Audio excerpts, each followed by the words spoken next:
ગુજરાતમાં કિસાન સંઘ શું કરી રહ્યું છે કે તેના ઉપર લોકોનો વિશ્વાસ હવે ડગમગી રહ્યું છે. પહેલાં 12 જાન્યુઆરીનું આંદોલન, એનું એલાન અને પછી એનાથી પીછેહટ. પછી કહેવામાં આવ્યું કે 18મી તારીખે અમારી બેઠક થશે. બેઠક ના થઈ. પછી 21મી તારીખે બેઠક થઈ જાય છે, પણ ચૂપચાપ કોઈને ખબર પડતી નથી. જેનો ફોટો 22મી તારીખે આવે છે અને જ્યારે આપણે કન્ફર્મ કરીએ છીએ ત્યારે કહે છે કે અમારી બેઠક થઈ છે, પણ એમાં શું નિર્ણય આવ્યો એ કોઈને ખબર નથી. અને ખેડૂતો હવે રોષ વ્યક્ત કરી રહ્યા છે. નમસ્કાર, હું છું ચિંતામણી પુત્ર અનિલ પટેલ. સ્વાગત છે આપનું અમારા વિશેષ કાર્યક્રમમાં. આ જ મુદ્દે આપણે ચર્ચા કરી છે ખેડૂત આગેવાન અમરાભાઈ ચૌધરી સાથે, જેઓ બનાસકાંઠામાં ખેડૂતની લડાઈ જે લડી રહ્યા છે અને જે વીજ લાઈન જઈ રહી છે એમાં યોગ્ય વળતર મળે એની લડાઈ લડી રહ્યા છે. તેઓએ કિસાન સંઘને લઈને શું કહ્યું અને આગામી દિવસોમાં કેવા પ્રકારની રણનીતિ તૈયાર થશે એને લઈને શું કહ્યું, આવો આપણે સીધા જઈએ એમની પાસે. આપણી સાથે જોડાયા છે ખેડૂત આગેવાન અમરાભાઈ ચૌધરી. અમરાભાઈ, આજે તમે કલેક્ટર ત્યાં ગયા હતા, શું વાત થઈ, શું ચર્ચા થઈ અને હવે શું આગળની રણનીતિ રહેવાની છે? હવે આજે અમારી વેદનાને લીધે કલેક્ટર સાહેબ શ્રી પાસે ગયા હતા, થરાદ અમારા કલેક્ટર સાહેબ પાસે, જિલ્લા કલેક્ટર પાસે. અમારી વેદના હતી કે રાધાનેસરાથી જે મોઢેરા સુધી હાઈ ટેન્શન લાઈન 765 kVની પાવર ગેટ કંપનીની નીકળે છે, એમાં પૂરતું વળતર અમને મળવું જોઈએ. એના અનુસંધાને અમે આગળ આવેદનપત્ર આપેલું હતું અને આજે અમને કલેક્ટર સાહેબે તમામ ખેડૂતોને બોલાયા હતા. એના અનુસંધાને અમે 300 ખેડૂતો ત્યાં ગયા હતા. સાહેબ શ્રી અમને વિશ્વાસ આપ્યો છે કે તમને પૂરતું વળતર આપવામાં આવશે, પણ અમારી માગણી છે કે નવસારીના ખેડૂતોને જે વાણિજ્ય હેતુના જે ખેડૂતોને અનુસંધાને ચૂકવણું કરેલું હોય એના અનુસંધાને અમારા વિસ્તારમાં જે ચૂકવણું થતું હોય એના અનુસંધાને અમને ચૂકવણું થાય એવી અમારી માગણી હતી. આ અમે રજૂઆતો કરી હતી અને કલેક્ટર સાહેબ એટલે કે વિશ્વાસ આપ્યો છે કે અમે ટૂંક સમયની અંદર તમારી મિટિંગ કરી અને યોગ્ય વળતર મળે એવી અમને વિશ્વાસ આપ્યો છે. એ જ વાત થઈ હતી અમારે આજે. ઓકે, હવે બીજું મહત્વપૂર્ણ વાત, તમારા લોકોની 12મી તારીખે કિસાન સંઘે આંદોલન રાખેલું, એ પછી કેન્સલ થયું. પછી કહેવામાં આવ્યું કે 18મી તારીખે એ લોકોની બેઠક થઈ, પણ કાલે અચાનક ચૂપકે કિસાન સંઘ અને સરકારની બેઠક થઈ. એ બી આજે ખબર પડી, કારણ કે ફોટો કેટલાક ગ્રુપોમાં નાખવામાં આવ્યું અને હવે હજુ પણ ખબર નથી કે કયા મુદ્દે સરકાર જોડે એ લોકોએ બેઠક કરી. તો શું કહેશો, આવી રીતે ચૂપકે કુલડીમાં ગોળ ભાંગવું એ કેટલું યોગ્ય ગણાય? હવે આ અમારી વેદના આખા ગુજરાતમાં ચાલી રહી છે. અત્યારે હજારો લાઈનો કંપનીઓ વાળા ખેતરોમાં ખેડૂતોને દબાઈ પોલીસને આગળ કરી અને નીકળવાનું કામ ચાલી રહ્યું છે. અમારી એક જ માગણી હતી કે આમાં પૂરતું વળતર જેવી રીતે રાજસ્થાન સરકારે નિર્ણય કર્યો હોય એના અનુસંધાને અમારા ગુજરાતમાં પણ આ નિર્ણય થવો જોઈએ. ઊંચામાં ઊંચું જે વિસ્તારની અંદર વાણિજ્ય હેતુના જે ખેડૂતોને મળતું હોય એના અનુસંધાને તમામ ખેડૂતોને વળતર મળવું જોઈએ. પણ અમને વિશ્વાસ નથી કે અમારી માગણી સરકાર કે આ કિસાન સંઘના નેતાઓ અમારી સંતોષી શકે, કારણ કે અમે ખેડૂતો, નિર્દોષ ખેડૂતો જયારે અવાજ ઉઠાવીએ છીએ ત્યારે ફક્ત ને ફક્ત કિસાન સંઘ અમારા ખેડૂતોનો અવાજ દબાવવા માટે સરકાર પાસે બેઠકો કરે છે અને એ જ રીતે આગળની રણનીતિ ઘડવા માટે, એટલે કે આગળના સમયની અંદર આ ટોળા વિખરાઈ જાય એના અનુસંધાને જ ફક્ત સરકાર અને કિસાન સંઘના આગળના જે ગાંધીનગર લેવલના નેતાઓ છે એ તમામ એક છે. એટલે અમારી કોઈ અમને આ કિસાન સંઘના નેતાઓ જે ઉપર લેવલના નેતાઓ છે એમના ઉપર અમને કોઈ ખેડૂતોને વિશ્વાસ નથી.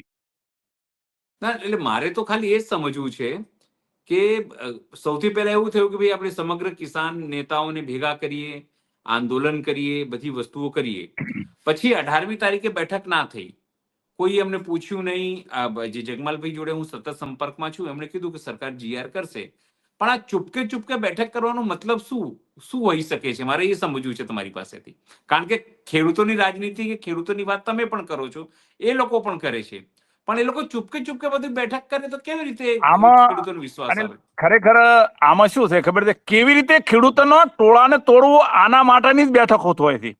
કઈ ખેડૂતોને હક અને અધિકાર અપાવવા માટેની બેઠકો થતી નથી. જો હક અને અધિકાર અપાવવા માટેની બેઠકો થતી હોય તો અમારા જેવા નિર્દોષ ખેડૂતોને પણ સાથે રાખે ને. એ તો અમને પણ ખેડૂતો, એટલે આખા ગુજરાતમાં ઘણા બધા ખેડૂતો છે, એમને લિમિટેડ 2-3 ખેડૂતોને લઈ દો ને એની મિટિંગની અંદર, પણ ફક્ત ને ફક્ત સરકારની કઠપુતળી તરીકે જ આજના બેઠેલા કિસાન સંઘના નેતાઓ નાચવા માટેની જ બેઠકો થઈ રહી હતી. અમે આનો અનુભવ કરી લીધો છે. 12મી તારીખે જે આંદોલનની જે ધમકી આપેલી હતી કે ગાંધીનગરની અંદર અમે આમ કરી નાખીશું, અમે તમામ ખેડૂતો ગુજરાતના સાથે થવા માટે સંમત થયા હતા. ત્યારે ખેડૂતો કિસાન સંઘના નેતાઓને લાગ્યું તો આ તો આખા ગુજરાતના ખેડૂતો આવશે, તો આપણે હક અને અધિકાર ખેડૂતોને મળી રહેશે, તો ભાજપ સરકારની જે પોલ છે ખુલી જશે કે આપવાના નથી, એટલે આ બંધ રાખી લીધી. એટલે આ ચૂટકે અને ખેડૂતોને છેતરવા માટે જ બેઠકો કરી રહ્યા છે. જાહેરમાં મંચ ઉપર આવી અને કિસાન સંઘ જો કહેતી હોય તો અમે કિસાન સંઘની સાથે છે, પણ આવી રીતે ગુપ્ત મિટિંગો કરતા હોય તો અમે ખેડૂતો એકે કિસાન સંઘ સાથે નથી.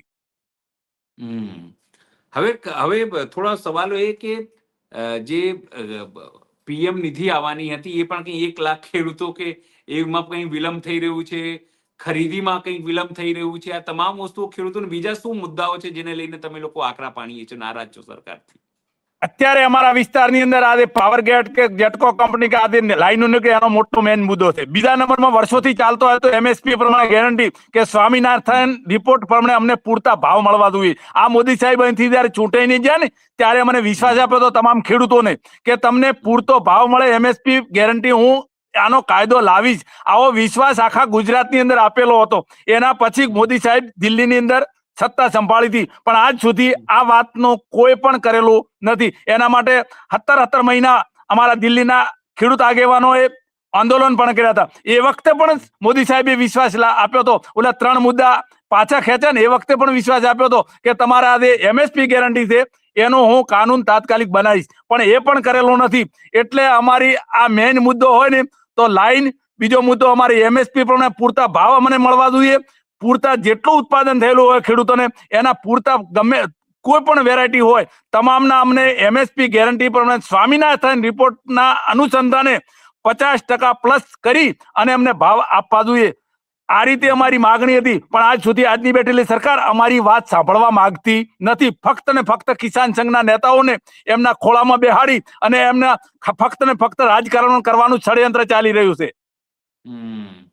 અમરાભાઈ, જ્યારે પણ વરસાદ થાય છે તમારા બનાસકાંઠાના ઘણા બધા વિસ્તારો પાણીમાં રહે છે, મહિનાઓ સુધી પાણી રહે છે. ત્યાં વળતરને લઈને વારંવાર સમસ્યાઓ ત્યાં આવે છે, પણ કોઈ પરમાનન્ટ ઇલાજ આવતું નથી. હું તો 2017 થી તમારા જ્યારે પણ બનાસકાંઠામાં વરસાદ થાય છે ત્યારે હું આવું છું. પૂરમાં કઈ રીતે ઘટનાક્રમ થાય છે, બીજી રીતે કઈ રીતે લોકો ડૂબીને ત્યાં મર્યા હતા ગઈ વખતે 2-4 વર્ષ પહેલા, પણ એનું કોઈ સમસ્યાનું સમાધાન આવે છે ખરું એ ખેડૂતોનું?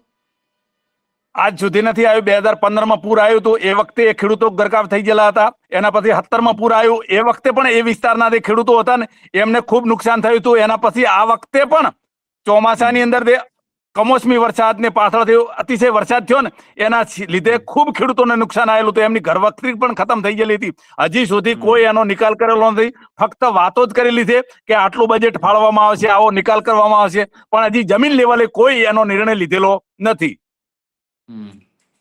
ના, પણ તમે લોકો રજૂઆત ત્યાં તો બનાસકાંઠાના ધારાસભ્ય ગેનીબેન છે, પ્લસ આપણા વિધાનસભાના અધ્યક્ષ શંકરભાઈ ચૌધરી છે, સ્વરૂપજી ઠાકોર છે, પોતે મંત્રી પણ છે, અને ત્યાં બીજા પણ જે પાલનપુરના જે ડીસાના જે એક મંત્રી બીજા પણ એક ધારાસભ્ય છે, એટલે પ્રવીણભાઈ માળીની વાત કરું છું, એ પણ છે. એટલે આટલા બધા લોકો આગેવાનો હોવા છતાં પણ જો ખેડૂતો કે ગ્રામજનો કે જે વિસ્તારનું ભલું ના થાય અને દાવો કરતા હોય કે અમે અહીંયાના હામી છીએ, વિકાસ કરીએ છીએ, તો પછી એનો મતલબ શું? એ લોકોને તમે રજૂઆત કરો છો કે ભાઈ તમે લોકો ખાલી રાજકારણ કરો છો કે ખેડૂતોનો કોઈ વિકાસ બી કરશો? એમ જે વખતે જરૂર હોય ને ખેડૂતોને જયારે આપત્તિ આવેલું હોય ને રાજકારણ કરવાનું હોય એ વખતે ફોટા લક્ષિત ખાલી રાજકારણ થતું હોય છે. જમીન લેવલે આવીને ફોટા પડાય અને 4 દિવસ જયારે આવું પૂર આવતું હોય ત્યારે જ કરે છે. એના પછી જયારે સમય જતો રહે ને ત્યારે એના પછી કોઈ હોતું નથી. ઘણા બધા આના પહેલા પણ અમારા લાખણી વિસ્તારની અંદર પણ ઘણું બધું નુકસાન થયું હતું. આજ સુધી અમને વળતર મળેલું નથી. આગળના વર્ષની વાત કરું તો આ વર્ષે પણ ત્યાં ઘણા બધા ખેડૂતોના ખેતરો ખતમ થઈ ગયેલા હતા, પણ હજી સુધી કોઈ એમનો કાયમી માટે પાણી નીકળવા માટેનું આયોજન સરકારે કર્યું છે, પણ જમીન લેવલે હજી સુધી આવ્યું નથી. અને બીજી વાત કરું કે ફક્ત ને ફક્ત ખેડૂતોને આજની બેઠેલી સરકાર અને તમામ નેતાઓ, તમામ પક્ષના નેતાઓ ફક્ત ખેડૂતોને તો આગળ કરે છે ફક્ત રાજકારણ માટે. અત્યારે અમારા વિસ્તારની અંદર આ લાઈનની એટલી બધી તકલીફો છે ને કે પૂરતું વળતર મળતું નથી. 765 kV ની લાઈન એના નેચે કોઈ ખેડૂત ખેતી એ ના કરી કે અને આજીવન કામે ના આવે, પણ છતાં પણ કોઈ પણ પક્ષનો નેતા અત્યારે બોલવા માટે સંમત થતો નથી અને જમીન લેવલે કોઈ હજી સુધી અવાજ ઉઠાયો નથી. અમરાભાઈ, ખાલી મારો છેલ્લો સવાલ છે, શું આ નેતાઓ કંપનીના હાથે વેચાઈ ગયેલા છે? શું એમને કોઈ મોટો પડીકું મળ્યું છે એટલા માટે નથી બોલતા કંપનીના? સામાન્ય રીતે નેતાઓ જનતાના દાસ હોવા જોઈએ, જનતાના નોકર હોવા જોઈએ, પણ લાગે છે કે આ નેતાઓ હવે કંપનીના નોકર થઈ ગયા છે એટલા માટે નથી બોલતા. તો સરકાર કંપનીની બની ગઈ છે એટલા માટે નથી બોલતા લોકો? અમારો છેલ્લો સવાલ છે, તમે ખુલીને બોલશો. હવે પહેલી વાત કરું, આજની બેઠેલી સરકાર કંપની લક્ષી સરકાર છે, ખેડૂત વિરોધી સરકાર છે. અમારી ખેડૂતોની વાત આજ સુધી સાંભળેલી નથી. ફક્ત ને ફક્ત કંપની લક્ષી સરકાર છે. અત્યારે ઘણી બધી કંપનીઓ આ રીતે, પાવર ગેટ કંપની કે કોઈ પણ કંપનીઓ આવી રીતે, છતાં પણ સરકાર કોઈ ટચનું મત એટલે એક શબ્દ બોલવા માટે સંમત થતી નથી. એટલે ખેડૂત વિરોધી સરકાર સ્પષ્ટ સાબિત થાય છે અને આજની બેઠેલી સરકાર અને સરકાર સાથે સંકળાયેલા નેતાઓ પણ મૌન છે અને વિરોધ પક્ષના નેતાઓ પણ કદાચ આ બોલવા માંગતા નથી. એટલે તમામ નેતાઓ આજની બેઠેલી સરકારના ગુલામ અમને દેખાઈ રહ્યા છે અને આ સરકાર કંપનીની ગુલામ છે. શું રણનીતિ રહેવાની છે આપની, અમરાભાઈ? આગામી હવે આ બાબતે કદાચ અમારે ખેડૂતોને આંદોલન કરવું પડશે, આખા ગુજરાત લેવલના ખેડૂતોને, તો પણ કરવા માટે સંમત થઈ છે. કારણ કે અમારી બાપની જમીનદારી છે. અમારી મફતના ભાવે, પાણીના ભાવે આજની બેઠેલી સરકાર કંપનીઓ હસ્તક કરી રહી છે. આજે અમે એક સીએમ પોર્ટલમાં અરજી કરી હતી કે અમારા વિસ્તારની અંદર આવી રીતે લાઈન નીકળે છે, તો એનો એવો જવાબ આવ્યો છે આજે કે 3GW એટલે કે એવી લાઈન ખાલી 3% જ, આવી તો 500GW લાઈન નીકળવાની છે. એટલે એનો અર્થ કે આ તો 2 લાઈન માટે આ 3GW લાઈન છે ને એ ખાલી 3% જ, આવી 500GW લાઈન છે ને એ નીકળવાની છે.